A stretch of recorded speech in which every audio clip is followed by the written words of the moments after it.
திருடனாய் பார்த்து திருந்தாவிட்டால் திருட்டை ஒழிக்க முடியாது. நம்ம ஆளுங்க எழுதி வச்சிருக்காங்க. ஆனால் இது இன்னைக்கு இருக்கக்கூடிய உலக பாலிடிக்ஸுக்கு பொருந்துமா அப்படிங்கிறதையும் இந்த இடத்துல நம்ம பார்க்கணும். அமெரிக்கா தொடர்ச்சியாக வெனிசுலாவினுடைய கப்பல்களை திருடிக்கிட்டே இருக்கு. இப்போ நமக்கு கிடைச்சிருக்க வீடியோ இது 3ஆம் உலகப் போருக்கான வாய்ப்பு கூட தொடங்கலாம். ஆனால் அதுக்கு ரஷ்யாவும் ஈரானும் சம்மதம் தெரிவிக்கணும். இப்போது வெனிசுலாவோட நடக்கக்கூடிய போரில் எதற்காக ரஷ்யாவும் ஈரானும் வர்றாங்கன்னா இவங்க 2 பேருடைய கப்பலும் அதுக்குள்ளே சம்மந்தப்பட்டிருக்கு. அது மட்டும் கிடையாது, ரொம்ப இன்ட்ரெஸ்டிங்கான சில சப்ஜெக்ட் இந்த வீடியோக்குள்ளே இருக்க போகுது. அதை நீங்கள் காட்சிகளாக பார்த்தீங்கன்னா உங்களுக்கு ஏகப்பட்ட விஷயங்கள் புரிய வரும். வாங்க பார்க்கலாம் உறவுகளே. இது Prasad signature media broadcasting private limited. நீங்க நியூஸ் ரீடரா மாறணுமா, கண்டென்ட் கிரியேட்டரா உருவாகணுமா, சேட்டலைட் சேனல்ல ரிப்போர்ட்டரா வேலை பார்க்கணுமா, டாக்குமெண்ட்ரி மேக்கிங்ல இருந்து ஜேர்னலிசம் பற்றிய முழுமையான பயிற்சி பெற உங்களுக்கான அருமையான வாய்ப்பு. எங்களை தேடி வாங்க. ஆன்லைன் மற்றும் நேரடி பயிற்சி வகுப்புகளும் சர்டிபிகேட் கோர்ஸாவே கத்துத்தரும். மீடியா துறையில் 10 ஆண்டுகளுக்கு மேல அனுபவம் உள்ளவர்கள் பயிற்சி கொடுப்பார்கள்.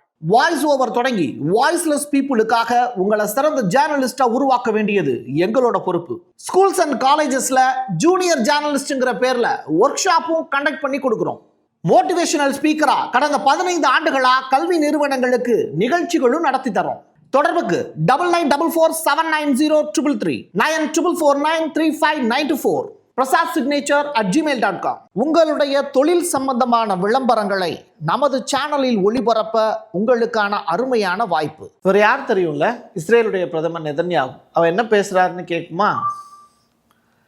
Donald Trump is the greatest friend that the state of Israel has ever had in the White House. ஒட்டுமொத்த பாராளுமன்றமும் நெதன்யாகு பேசின வார்த்தைக்கு எந்திரிச்சு நின்று கைதட்டுறாங்க. அப்படி என்ன பேசியிருக்காரு? ட்ரம்பை புகழ்ந்து தள்ளக்கூடிய நெதன்யாகு என்ன புகழ்ச்சியான வார்த்தை! இஸ்ரேலுடைய நலனுக்காக வேலை செய்யக்கூடிய அமெரிக்காவினுடைய அதிபர் டொனால்டு ட்ரம்ப்பு அப்படின்னு.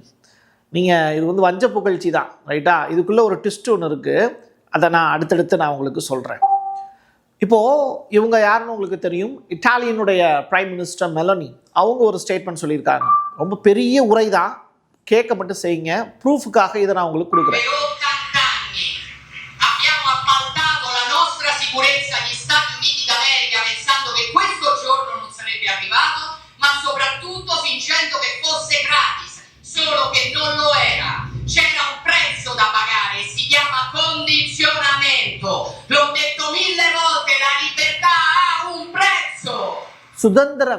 சுதந்திரத்தை பற்றி பேசியிருக்காங்க, ரைட்டா?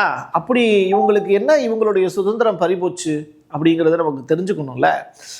ஸோ அமெரிக்காவுக்கு கடந்த 80 ஆண்டுகளாக ஐரோப்பாங்கிற 27 கண்ட்ரிஸ் ஒன்றாக சேர்ந்திருக்கக்கூடிய யூனியன் அவங்க அடிமையாகவே வேலை செஞ்சுருக்கோம். நம்ம யார்? இட்டாலியனுடைய பிரைம் மினிஸ்டர் இந்த ஸ்டேட்மெண்ட்டை சொல்லியிருக்காங்க. உதவிகள் கிடைத்த நேரத்தில், ஐரோப்பாவுக்கு உதவி கிடைத்த நேரத்தில் நிபந்தனைகளும் ஐரோப்பாவை தொற்றுக்கிச்சு. யார்கிட்ட இருந்து? அமெரிக்கா கிட்ட இருந்து. உண்மையிலேயே ஐரோப்பியர்களுக்கு அமெரிக்கா உத்தரவை பிறப்பித்தது. சமநிலையில் இப்படி சேர் போட்டு உட்காரக்கூடிய சூழ்நிலை எங்களுக்கு கொடுக்கப்படவே இல்லை. இப்போ இங்கே அமெரிக்க அதிபர் இங்கே உட்காந்துருக்காரு. ஆனால் ஐரோப்பிய யூனியன் லீடர்ஸ் எல்லாம் நின்றுக்கிட்டுல அதை வாங்குறாங்க. இது எப்படி சமமான ஒரு விஷயமா இருக்க முடியும் அப்படிங்கிறத சொல்கிறாங்க. கீழ்ப்படிந்து நடந்து பழகிவிட்டோம். யாருக்கு? அமெரிக்காவுக்கு. ஐரோப்பா கண்ட்ரிஸ் எல்லாத்தையும் எப்படி சொல்கிறாங்க? இப்படி கும்பிடுறேன் சாமிங்கிற அளவுக்கு போயிட்டோம். இனி அதனை எதிர்பார்க்காத நேட்டோ அப்படிங்கிற அமைப்பு தான் நமக்கு தேவை. இது நாள் வரைக்கும் அடிமையாக இருந்த நேட்டோ அப்படிங்கிற கூட்டமைப்பு இருந்தது போதும், இனிமே சுதந்திரமாக நம்ம வேலை செய்யணும் அப்படிங்கிற ஸ்டேட்மெண்ட்டை சொல்லியிருக்காங்க. இப்படிப்பட்ட நேரத்தில் எந்த நாட்டுக்காக இது நாள் வரைக்கும் ஐரோப்பா வாரி வாரி கொட்டி கொட்டி கொடுத்ததோ அது பற்றிய ஸ்டேட்மெண்ட்டை ஜேடி வான்ஸ் அவர்கள் சொல்றாங்க. இவர் யாரு?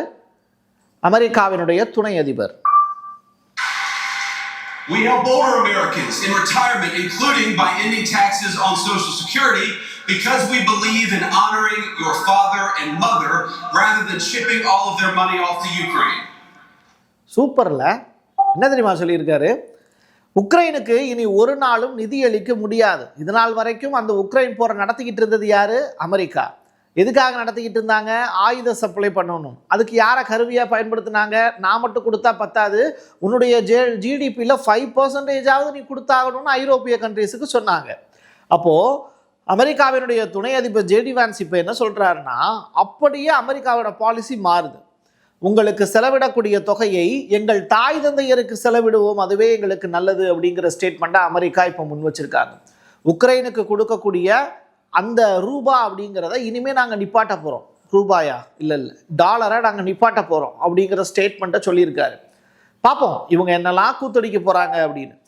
அடுத்ததா ஒரு முக்கியமான ஒரு விஷயத்துக்குள்ளே நம்ம இப்போ ட்ராவல் பண்ண போகிறோம். இந்த காட்சியை பாருங்க. இது ஒரு அமெரிக்காவினுடைய ஹெலிகாப்டர். இது அமெரிக்காவினுடைய கப்பலில் இருந்து ட்ராவல் பண்ணி எங்கே போகுது அப்படின்னா, ஒரு முக்கியமான கப்பலுக்குள்ளே போய் இறங்க போகுது. அதைத்தான் நீங்கள் இப்போ காட்சிப்படுத்துகிறோம் நம்ம. சரிங்களா? இது நடந்திருக்கக்கூடிய உண்மையான விஷுவல்ஸ் தான் நான் உங்களுக்கு ப்ளே பண்ணி காமிக்கிறேன்.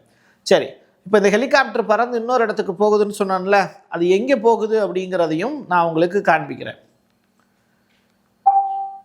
மிக முக்கியமாக வெனிசுலாவை நோக்கி சென்று கொண்டிருந்த ஒரு கப்பல், பெல்லா 1 அப்படிங்கிற ஒரு கப்பல். அது எண்ணெய் டேங்கர். அது சரியா? அந்த எண்ணெய் கப்பலை அமெரிக்கா கைப்பற்றுறாங்க. இதோட 3வது கப்பல், வெனிசுலாவை நோக்கி சென்ற 3வது கப்பல் அமெரிக்காவால் திருடப்பட்டிருக்கிறதுங்கிற வார்த்தையை பிரசாத் சிக்னேச்சர் மட்டும்தான் சொல்லுது. சேட்டலைட் சேனல்கள் கூட அதை பேசுவதற்கு பயப்படுறாங்க. அமெரிக்காவை பார்த்து திருடர்கள் அப்படின்னு சொல்கிறதுக்கு எப்படி அவங்களுக்கு தைரியம் வரும்? வராது. ஆனால் உண்மையை மறைக்க முடியாதுல்ல. இதுக்கு பேர் தான் திருட்டு. இது ஈரானுடைய 2வது ரகசிய கப்பல் அப்படின்னு சொல்கிறாங்க. திருடனுக்கு தேல் கொட்டின மாதிரி ஈரான் அவங்களுடைய கப்பல்களையும் வெனிசுலா மற்றும் ரஷ்யாவுக்கு அவங்க கொடுத்துக்கிட்டு இருக்காங்க. ஷேடோ ஃப்ளீட் அப்படிங்கிற வார்த்தை பிரசாத் சிக்னேச்சரை தொடர்ச்சியாக பார்க்குறவங்களுக்கு நல்லாவே தெரியும். ரஷ்யாவினுடைய பழுதடைந்த கப்பல்கள், அப்படி சொல்லக்கூடாது, வயதான கப்பல்கள், அது தொடர்ச்சியாக பயன்பாட்டில் இருந்துக்கிட்டே இருக்குது. அந்த கப்பல்களை இவங்க பயன்படுத்துகிறாங்க. இது இல்லீகலா அப்படின்னு கேட்டால் ஆமாம். இப்போது ஒரு கார் நம்ம பயன்படுத்துகிறோம் அப்படின்னா நம்ம நல்ல கண்டிஷனில் அதை வச்சுருப்போம். ஆனால் அதனுடைய டூரேஷன், அது யூஸ் பண்ணக்கூடிய வேலிடிட்டிங்கிறது 20 இயர்ஸ் தான் ஓட்டணும். அதை தாண்டி ஓட்டக்கூடாது. இது உங்களுக்கு புரியும்னு நினைக்கிறேன். அப்போது இந்த மாதிரியான வார்த்தைகள் அந்த கப்பலுக்கும் பொருந்தும். அப்படிப்பட்ட கப்பல்களாக பார்த்து இப்போது அமெரிக்கா தட்டி தூக்குறாங்க. ஸோ வேர்ல்டு வைடாக இருக்கக்கூடிய ப்ராப்ளத்தையும் ஃபேஸ் பண்ணுறதுக்கு அவங்க துணிகிறாங்க. 2வது, நம்மளை யார் தட்டி கேட்பா அப்படிங்கிற யதார்த்தமான ஒரு கேள்வியும் அமெரிக்காக்குள்ளேயே இருக்கும். நான் தப்பு செய்கிறேன், என்னை தட்டி கேட்குறது யார்? கரீபியன் கடல் முழுவதும் அமெரிக்காவினுடைய போர்க்கப்பல்கள் இப்போது முழுசாக வந்துடுச்சு. இப்போது ஈரான் அமெரிக்காவினுடைய அந்த சிலந்தி வலையை கரீபியன் கடல் முழுவதும் அவங்க சுற்றி இருக்கக்கூடிய நிலத்தில் வெனிசுலாவுக்கு போயிருக்கக்கூடிய அந்த வெனிசுலாவினுடைய இந்த 3 கப்பலை ஈரானால் மீட்க முடியுமா? ஏன்னா அவங்களும் அதுக்குள்ளே ஒன் ஆஃப் த பார்ட்னர், ரஷ்யாவும் ஒன் ஆஃப் த பார்ட்னர். இப்போது இந்த 3 நாடுகள் இதுக்குள்ளே சம்மந்தப்பட்டிருக்கு. இதை எதிர்த்து அமெரிக்கா இந்த வேலையை செய்யுது. ஆனால் ஈரானால் அந்த சிலந்தி வலையை உடைக்க முடியுமா அப்படிங்கிற கொஸ்டின். ஈரான்கிட்ட நீண்ட தூரம் ட்ராவல் பண்ணக்கூடிய ஒரு எதிர்ப்பு ஏவுகணை அவங்கள்ட்ட கிடையாது. இப்போ அவங்க வச்சிருக்கக்கூடிய அந்த கப்பலில் கரீபியன் தீவில் அமெரிக்காவுக்கு முன்பே அவங்க ஈரான் அந்த கப்பலை போய் நிப்பாட்டியிருக்கணும். இப்போது ஈரானுடைய கப்பல், போர்க்கப்பல் கரீபியன் சீக்குள்ளே வருது அப்படின்னா அதை அமெரிக்கா அலோவ் பண்ண மாட்டாங்க. ஸோ அவங்களால வெனிசுலாவுக்கு கடல் வழியே ஒரு பாதுகாப்புங்கிறத ஈரானால் கொடுக்க முடியாது. ரஷ்யாவுக்கு கடல் வழி ஒப்பந்தத்தின் அடிப்படையில் ரஷ்யாவோ சீனாவோ கரீபியன் கடலுக்குள்ளேயே நுழைய முடியாது. இப்படிப்பட்ட நிலையில் ஈரானுக்கு மட்டும்தான் அந்த உரிமை இருக்குது. அதை இப்போ அவங்களால செய்ய முடியாது. இதுதான் அங்கே இருக்கக்கூடிய யதார்த்தமான நிலை. இதை நீங்கள் வேறு எங்கே போய் படித்தாலும் இந்த அளவுக்கு டீட்டெயில்டான பாலிடிக்ஸை உங்களால் பார்க்க முடியாது. இப்போது நான் ஒரு முக்கியமான ஒரு வீடியோ ஒன்று காட்டுறேன். El país que más apoya el narcotráfico en este planeta es Estados Unidos, el primer consumidor de drogas del mundo. Hemos golpeado. ஒரு தைரியமான ஒரு ஸ்டேட்மெண்ட். இவர் யார் தெரியுமா? இவர் தாங்க வெனிசுலாவினுடைய முன்னாள் பிரசிடென்ட் சாவோஸ் அப்படின்னு. சரியா? இவரை சாவேஸ் அப்படின்னு சொல்கிறவங்களும் இருக்காங்க. அவர் சொல்லியிருக்கக்கூடிய ஸ்டேட்மெண்ட் என்னன்னா, 9 வருஷத்துக்கு முன்னாடியே அமெரிக்காவை எதிர்த்தவர் அவர். இப்போ அதிபர் வந்து மதுரா அவர்கள் இருக்காங்க. அவருக்கு முன்னதாக இந்த சாவேஸ் தான் இருந்தார். அவர் சொல்கிறாரு, அமெரிக்கா மட்டும்தான் உலகத்தினுடைய போதைப் பொருளை அதிகமான அளவு தான் கொள்முதல் செய்யக்கூடிய நாடாக இருக்குது. அமெரிக்கா முழுவதுமே போதைப் பொருட்கள் தான் நிரம்பி இருக்குது. தரைப்படை தாக்குதலுக்கு அமெரிக்கா ஏன் பயப்படுதுங்கிற கொஸ்டினை அன்னைக்கு தேதிக்கே வச்சார். கடல் வழியாக மட்டும்தான் வெனிசுலாவை அட்டாக் பண்ண முடியும், அதுக்கான வாய்ப்பு தான் இருக்குது அப்படிங்கிறது அமெரிக்காவுக்கு நல்லாவே தெரியும். அதன் அடிப்படையில் தான் இப்போது மதுராவினுடைய 2 லட்சத்துக்கும் அதிகமான தரைப்படை வீரர்களையும் கொரில்லா படை தாக்குதலையும் இந்த மாதிரியான விஷயங்களை சமாளிக்க முடியாதுன்னு அமெரிக்கா தெரியும். வியட்நாம் மாதிரியான ஒரு பெரிய தோல்வியை சந்திக்க முடியும் அப்படிங்கிறதும் ட்ரம்ப் அறிந்திருப்பார். அதனால தான் அவர் கடல் வழியிலான தாக்குதலுக்கு இப்போ திட்டம் போட்டு வெனிசுலாவை அடிபணிய வைக்கிறதுக்கு முயற்சி பண்ணுறார். இது ரிலேட்டடாக 9 வருஷத்துக்கு முன்னாடியே பேசினவர் தான் இந்த சாவேஸ். இவர் ஹங்கேரியினுடைய பிரைம் மினிஸ்டர் ஆர்பன். அவர் என்ன பேசுகிறாருன்னு கேளுங்க. Aztán vannak ugye a nagy európai tradíciók. Hát azért Oroszországot támadta meg már mondjuk Napóleon, nem? Meg Hitler. Nekik nem ment, majd most Kaja Kallasznak sikerül nyilván ez a... எல்லாரும் சிரிக்கிறாங்க இவர் பேசுறதுக்கு. யாரையோ ஒருத்தரை இவர் கிண்டல் பண்ணுறாரு, அது மட்டும் புரியுது இல்லையா? என்ன சொல்கிறாரு? ஹங்கேரியினுடைய நீண்ட கால பிரதமரான இவர் 2010 இருந்து 2025 கிட்டத்தட்ட 15 ஆண்டுகளாக ஹங்கேரியினுடைய பிரைம் மினிஸ்டராக இருக்கார். ஹங்கேரியினுடைய 59வது பிரைம் மினிஸ்டர் அவர். இந்த அளவிற்கு வேர்ல்டு பாலிடிக்ஸை தெளிவாக புரிஞ்சுக்கிட்டு தான் மக்கள்கிட்ட நம்ம வந்து பேச வரோம். ஹங்கேரி நாட்டோவில் ஒன் ஆஃப் த மெம்பர்.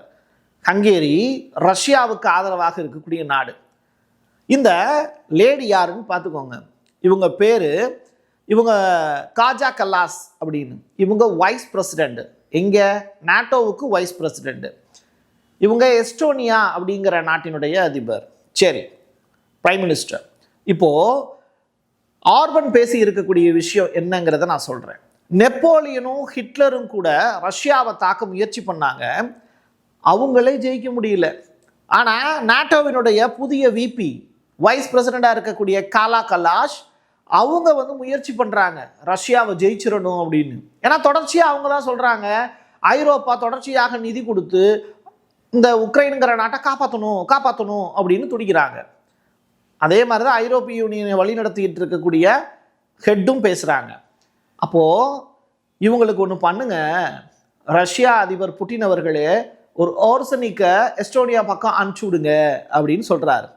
ஓர்சனிக் என்னன்னு தெரியும்ல, ஐசிபிஎம், கண்டமிட்டு கண்டம் தாவக்கூடிய ஏவுகணை. வார்ஹெட்டை வச்சு சின்ன மிசைலை வச்சு அட்டாக் பண்ணாலே போதும், எதிரி நாடு தூளாக உடஞ்சி போயிடும். அதை உடைக்கக்கூடிய மூலக்கூறுகள் அவங்க தயாரிச்சிருக்கக்கூடிய விஷயத்தை இன்ன வரைக்கும் என்ன மாலிகுலர் ஃபார்முலா அப்படிங்கிறத அமெரிக்காவையும் கண்டுபிடிக்க முடியல, சீனாவும் அதை தேடிக்கிட்டு இருக்கு. அப்படிப்பட்ட சக்தி வாய்ந்த ஒரு ஏவுகணையை எஸ்டோனியா மேலே போட்டு விடுங்க அப்படின்னு சொல்கிறாரு ஆர்பன். புரியுதா? இன்னொரு முக்கியமான விஷயம், நீங்கள் ஒரு விஷயத்தை நல்லா புரிஞ்சுக்கணும். அமெரிக்கா அப்படிங்கிற நாடு எந்தெந்த நாட்டிலெல்லாம் செல்வம் இருக்கோ அதை பூரா சுரண்டி தான் இன்றைக்கி பணக்காரங்களாக இருக்காங்க. அவங்களால முடிகிறது ஆயுதங்கள் தயாரிப்பது மட்டும்தான். ஆனால் அந்த ஆயுத விற்பனை எந்த இடத்துல நடக்கணும் அப்படின்னா, ஒரு இடத்துல போரை அவங்களே உருவாக்குவாங்க, எதிரி நாடுகளுக்கு போருக்கான ஆயுதங்கள் கொடுப்பாங்க, அந்த ஆயுதங்களை இன்னொரு நாட்டின் மீது பரிசோதனை பண்ணியும் பார்ப்பாங்க. அப்போது எங்ககிட்ட இவ்வளோ வலிமையான ஆயுதங்கள் இருக்குன்னு சொல்லுவாங்க, விற்பனையும் செஞ்சுப்பாங்க. எந்த நாட்டின் மீது போர் தொடுக்கிறாங்களோ அந்த நாட்டினுடைய கனிமங்கள், ஆயில் எல்லாத்தையுமே திருடிடுவாங்க. ஆக மொத்தத்தில் அமெரிக்காங்கிற நாடு ஒரு திருட்டு பயலே அப்படின்னு ஒரு படம் வந்துச்சுல்ல, அந்த சரியான வார்த்தை யாருக்கு பொருந்தும் அப்படின்னா அமெரிக்காவினுடைய பழைய அதிபர்களுக்கும் இந்நாள் அதிபருக்கும் பொருந்தும். இப்போ புரியுதா? ஆதாரங்களோடு தான் நம்ம அவங்கள சொல்கிறோம். சரி, இப்போ அமெரிக்கா அடுத்து எந்த நாட்டின் மீது திருடுவதற்கு ஆசை கொள்கிறது அப்படின்னா, இன்னைக்கு ஒரு செய்தி, சவுதி அரேபியா அப்படிங்கிற நாடு வந்து பாலைவன தேசம்னு சொன்னோம். ஆனால் இங்கே பனிச்சறுக்கு விளையாண்டுக்கிட்டு இருக்காங்க. அந்த காட்சிகளை நான் இன்ட்ரெஸ்டிங்கான வீடியோ தான், டக்குன்னு இப்போ தான் ஞாபகம் வந்து. பனிச்சறுக்கு விளையாடக்கூடிய நிகழ்வுலாம் சவுதி அரேபியாவில் நடக்கும்னு சவுதியில் இருக்கக்கூடிய இன்னைக்கு 90 வயசு கிழவன் கூட யோசிச்சிருக்க மாட்டான் நம்ம ஊரில் பனிச்சிருக்கா அப்படின்னு. அந்த அளவிற்கு பனி படர்ந்து போயிருக்கு. பாலைவன தேசத்தை இன்னைக்கு சோலைவனமாக மாற்றிருக்காங்க. அது இறைவனுடைய அருள். சரி, அப்படிப்பட்ட சவுதி அரேபியாவில் நஜ்ரான் அப்படின்னு சொல்லிட்டு ஒரு மாகாணம், அதில் $11 மில்லியன் அளவிற்கான கோல்டு, சில்வர், காப்பர், சிங்க் இதெல்லாம் கண்டுபிடிச்சிருக்காங்க. இதெல்லாம் எனக்கு வேணுமே அப்படின்னு அமெரிக்கா கண்டிப்பாக யோசிக்காமல் இருக்க மாட்டாங்க. கண்டுபிடிச்சிங்கல்ல, சத்தமில்லாமல் அதை வச்சுட்டு வியாபாரம் பண்ணிட்டு போக வேண்டியதானே. அதை ஏயா உலக நாடுகளுக்கு சொல்கிறீங்க? அமெரிக்காவினுடைய பார்வை உங்கள் மீது பட்டது அப்படின்னா சவுதி அரேபியாட்ட அமெரிக்கா கொடுத்த ஆயுதங்கள் மட்டுமே இருக்குது தவிர அவங்கக்கிட்ட போருக்கான மனிதர்களோ போர் செய்ய வல்லமை படைத்த ஆயுதங்களோ கிடையாது. உங்கள் மேலே திரும்பிட போகிறாங்க. அதனால் இந்த மாதிரியான விஷயத்தில் வெளி உலகத்துக்கு சொல்லாதீங்கன்னு சவுதி அரேபியாவினுடைய இளவரசர் முகமது பின் சல்மானுக்கு தான் நம்ம சொல்லி ஆகணும். சரி, அவர்கிட்ட நம்ம சொல்ல முடியாது, இருந்தாலும் உறக்க கத்துவோம். அடுத்து, அமெரிக்காவினுடைய போர் அப்படிங்கிறது சவுதியை நோக்கி இருக்குமா அப்படிங்கிற கொஸ்டின் மார்க்கையும் ஆச்சரியக்குறியையும் உங்ககிட்ட நான் கொடுத்துட்றேன். என் கையெழுத்து என் மக்களுக்கானது உறவுகளே. மீண்டும் ஒரு பதிவில் சந்திக்கலாம். நன்றி, வணக்கம். Prasad signature media broadcasting private limited. நீங்க நியூஸ் ரீடரா மாறணுமா, கண்டென்ட் கிரியேட்டரா உருவாகணுமா, சேட்டலைட் சேனல்ல ரிப்போர்ட்டரா வேலை பார்க்கணுமா, டாக்குமெண்ட்ரி மேக்கிங்ல இருந்து ஜேர்னலிசம் பற்றிய முழுமையான பயிற்சி பெற உங்களுக்கான அருமையான வாய்ப்பு. எங்களை தேடி வாங்க. ஆன்லைன் மற்றும் நேரடி பயிற்சி வகுப்புகளும் சர்டிபிகேட் கோர்ஸாவே கத்துத்தரும். மீடியா துறையில் 10 ஆண்டுகளுக்கு மேல அனுபவம் உள்ளவர்கள் பயிற்சி கொடுப்பார்கள். வாய்ஸ் ஓவர் தொடங்கி வாய்ஸ்லெஸ் பீப்புளுக்காக உங்களை சிறந்த ஜேர்னலிஸ்டா உருவாக்க வேண்டியது எங்களோட பொறுப்பு. ஸ்கூல்ஸ் அண்ட் காலேஜஸ்ல ஜூனியர் ஜேர்னலிஸ்ட்ங்கிற பேர்ல ஒர்க் ஷாப்பும் கண்டக்ட் பண்ணி கொடுக்கிறோம். மோட்டிவேஷனல் ஸ்பீக்கரா கடந்த 15 ஆண்டுகளா கல்வி நிறுவனங்களுக்கு நிகழ்ச்சிகளும் நடத்தி தரோம். தொடர்புக்கு 9944790333 94493594 prasadsignature@gmail.com. உங்களுடைய தொழில் சம்பந்தமான விளம்பரங்களை நமது சேனலில் ஒளிபரப்ப உங்களுக்கான அருமையான வாய்ப்பு.